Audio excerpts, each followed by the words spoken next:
Hello everyone, welcome to my channel Electronics Education for You. I am Dipti Parab and today I am going to teach you decimal to binary conversion. Watch the video till the end for a very simple and easy method. So let's begin. In case of fractional numbers, steps are quite similar to that of integer numbers. The only difference is here we multiply it by 2. So the fractional number in the first step we'll multiply it by 2. In the second step we will record all the integers and remainders separately. Third step is again to repeat step 1 and 2.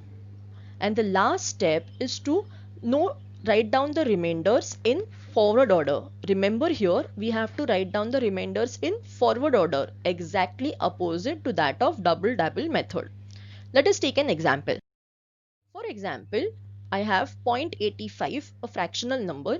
Whatever integer part we have before 0.85, we can convert it by using any of the three methods. So 0.85, if I want to convert it into binary, I'll have to multiply it by 2. When we multiply, after that, we get the answer as 1.7. Now, we will separate out the fractional part and the integer part. So, fractional part in 1.7 is 0.7. I'll write it below the fractional part column and 1 in the integer part column. The next step will be to multiply 0.7 again by 2. I'll get the answer as 1.4.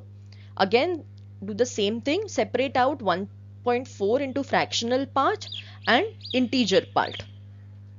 Again, multiply 0.4 by 2. I'll get the answer as 0.8.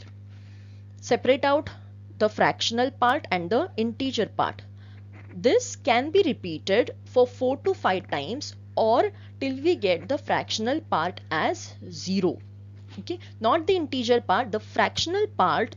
If it comes 0, then we can stop it there. So I'll repeat it one more time. So 0.8 into 2 is equal to 1.6, 0.6 and 1. I can even further repeat this, but we will stop here.